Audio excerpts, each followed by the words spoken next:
सुबह अपने गुरुजी को दंडोत करने नहीं जाऊंगा। तो अपने दूसरे शिष्य को कहता है कि जाके बोल कि भट्टाचार्य को बुखार हो गया, उनकी तबीयत ठीक नहीं है, वो मर गया है, तो अब क्या करना चाहिए। तो वो जो क्षेपनिक है वो कहते हैं जो वेदों में लिखा है वो ही करना है। भट्टाचार्य तो मरा नहीं था, उसने कहा देखा आखिर वेद ही सच है। वो कहता है अब इसको पूछूंगा मैं जाके, वो मरा तो था ही नहीं। और उसने आकर कहा कि तुमने तो ऐसा कहा था, और वो शर्त भी ऐसी लगी थी कि तुम हार गए तो तुम्हें गरम गरम तेल की कढ़ाइयों में सबको तलूंगा। भट्टाचार्य ने सबको तेल की कढ़ाइयों में तल दिया। अब एक दिन भी क्यों ना हो, वो गुरु जब बन गया तो गुरु ने मेरे को एक दिन का भी उपदेश दिया है, तो उतने में ही भट्टाचार्य ने उस गुरुद्रोह का अपने आप पर दंड लिया। इतने सारे उपले लगाए, उसको जलाया और उसके बीच में वो खुद बैठा कि गुरुद्रोह की ये शिक्षा है, ये सजा है। इस तरह गुरु क्या चीज़ है, उसके उपकारों को अगर हम नहीं जानते ना तो हम बेईमान हैं। उसकी निंदा करने से पाप लगता है।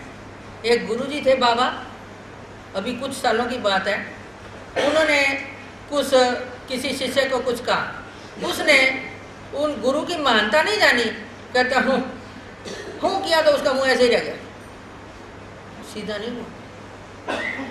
ज्ञानी की क्या पात्रता है, क्या योग्यता है, किस जीव का कितना ईश्वर को अभिमान है, कितना प्यारा लगता है, वो वही जानता है। इसलिए हमने किसी की भी अवहेलना भी नहीं करनी, अवहेलना भी नहीं करनी। आचार्योपासनम शौचम स्थैर्यमात्मा विनिग्रह, 16वें अध्याय में शुरू में ही दैवी संपत्ति के लक्षण बताए महाराज ने। उसमें 6वां लक्षण है आचार्योपासनम।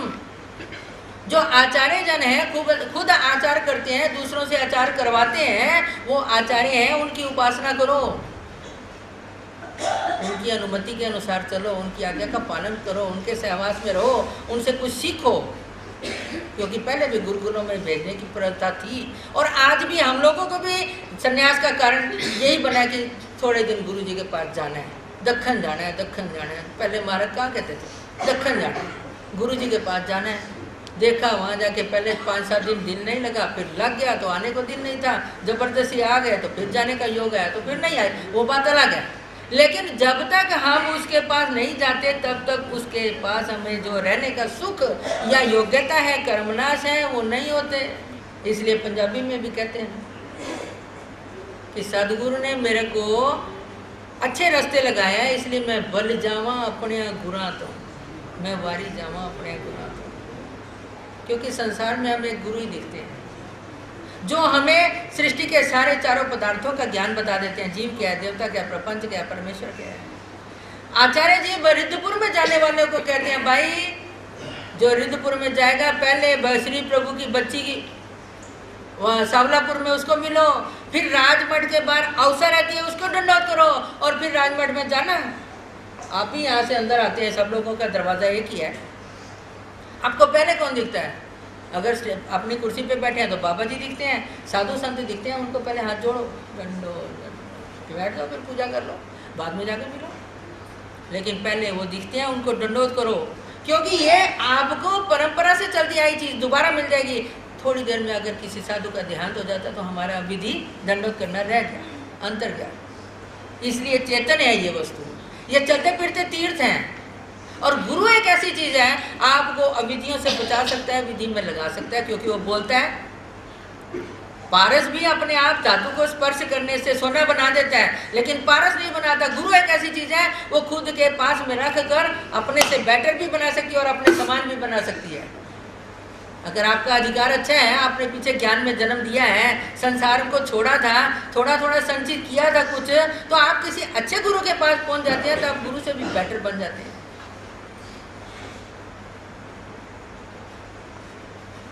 इसलिए गुरु एक ऐसी चीज़ है, उसको आप अगर नहीं पहचानते तो आपने अभी तक कुछ भी नहीं पहचाना।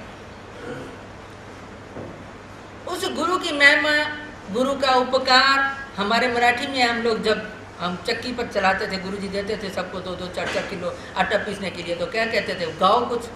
वो कहते थे, मराठी में गाते थे, उसका मैं हिंदी में बोलूँगी कि पड़ोसन का उपकार तो मैं ऐसे वैसे चुका दूंगी, लेकिन गुरु के उपकार तो मेरे बालों बालों में घुसे हुए हैं। इसलिए हमारे अगर शरीर के जूता भी बन जाता है गुरु के पैरों में डालने के लिए, तो भी हमें उपकारों को बदला नहीं दे सकते, क्योंकि उसने किसको दिखाया? हमें सृष्टिकर्ता को दिखाया। पहले इसलिए असन्निधान में हम गुरुजनों को, साधु संतों को नहीं पूछते। अगर उनका अनुकरण नहीं करते, उनकी आज्ञा का पालन नहीं करते, तो हमारी कर्मना योग्यता बन ही नहीं सकती। भगवान तो बहुत दूर है अभी हमारे लिए, दिखाने वाले वो हैं। इसलिए गुरु को हर एक इंसान ने, गुरु क्या है, गुरु की महिमा क्या है, उसकी सेवा कैसे करनी है, उसकी इच्छा के अनुसार उसके से लेना क्या है, हमने ज्ञान, उनसे प्रसाद नहीं लेना। प्रसाद तो वो अपनी मर्जी से दें या ना, ज्ञान लेना है। उनमें क्या क्या गुण हैं वो हमने लेने हैं, वो अनुकरण करने हैं, तो अब हम गुरु के शिष्य कहलाने के लायक हैं। क्योंकि कहते हैं हमारे शास्त्रकार कि जिसकी गोद में तू जमा है, पैदा हुआ है, उसके जैसा अगर तेरे अंदर एक भी गुण नहीं तो तू उसका नहीं है।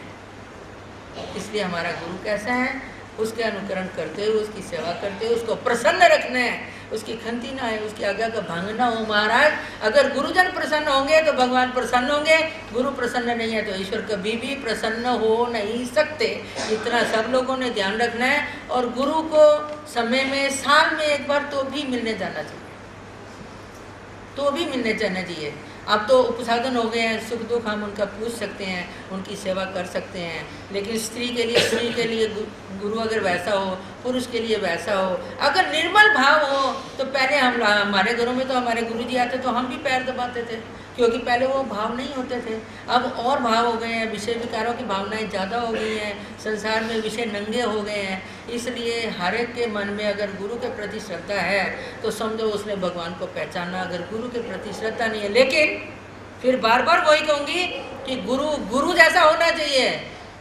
जैसे आग, पास में रहो तो दर्दें दूर हो जाती हैं, और बहुत नज़दीक जाओ तो जल जाता है। दूर रहो तो घी भी नहीं पिघलता, तो हमें क्या फायदा होगा।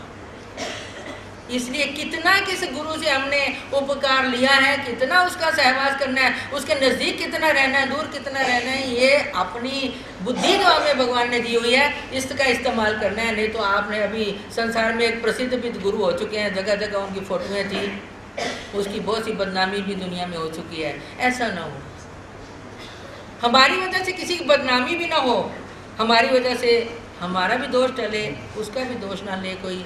ऐसे गुरु की महिमा जानते हुए सबने गुरु का अनुकरण करने से ही आपको परमेश्वर तक पहुंचने का मार्ग दिखाने वाला गुरु ही है। इसलिए गुरु गोविंद दोनों खड़े, काको लागे पाओ, बलिहारी गुरु आपने जा गोविंद दियो दिखाए। जिसने गोविंद भगवान मतलब श्री प्रभु नहीं, हमें परमेश्वर दिखाया है, उस गुरु के ऊपर बलिहारी जाना ये हमारा पहला कर्तव्य है।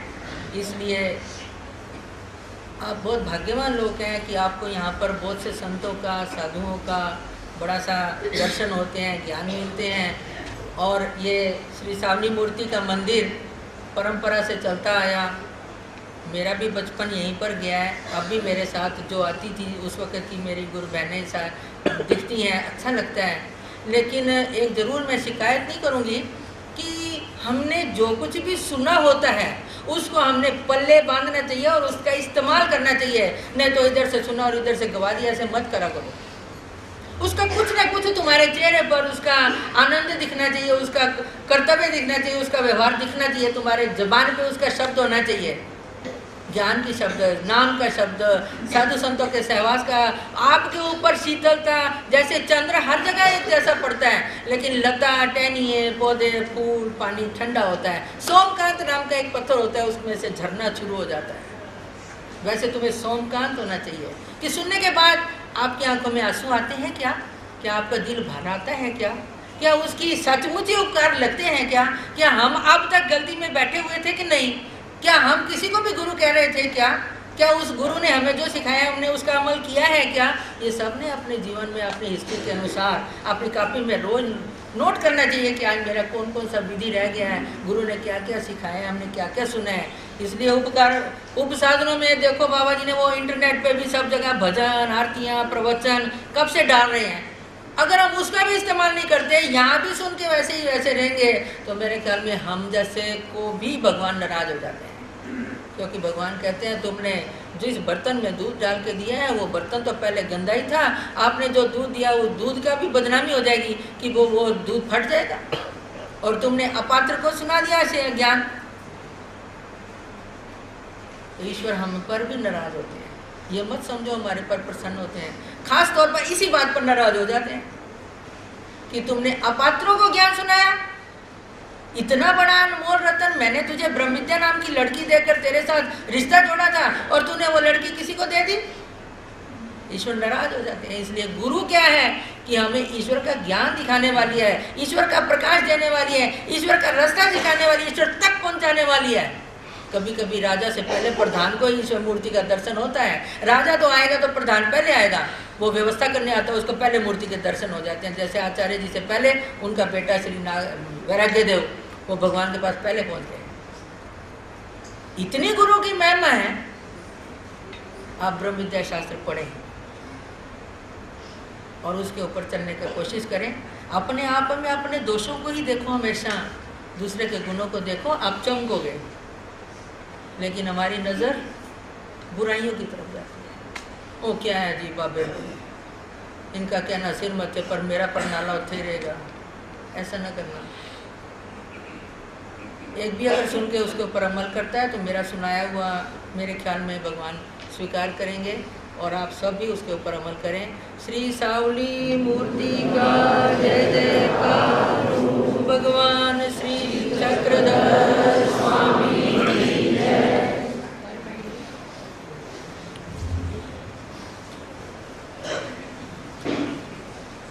शुरू से जाकर आखिर हम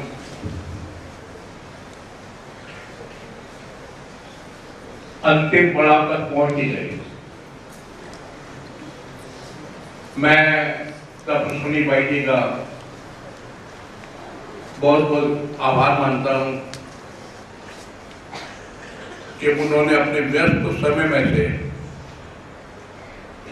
इस कार्यक्रम के लिए इतने दिन आना स्वीकार किया। जैसा कि मैं पहले भी कह चुका हूं कि आले गांव आश्रम में 300-350 की मंडली रहती है। उस मंडली का सारा उत्तरदायित्व, सारी जिम्मेदारी भाई जी पर है।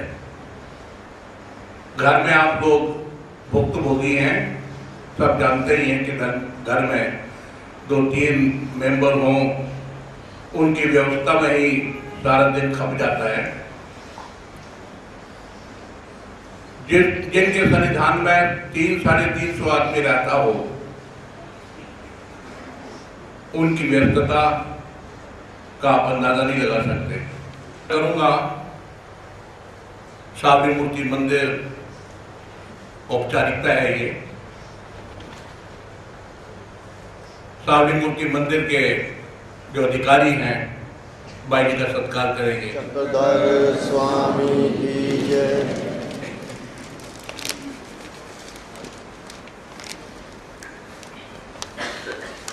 गोपाल कृष्ण महाराज की जय। आप लोग बाहर क्रमशः पकड़ रखने के लिए कुछ भूलें अगर हुई हों, उनकी हम क्षमा चाहते हैं।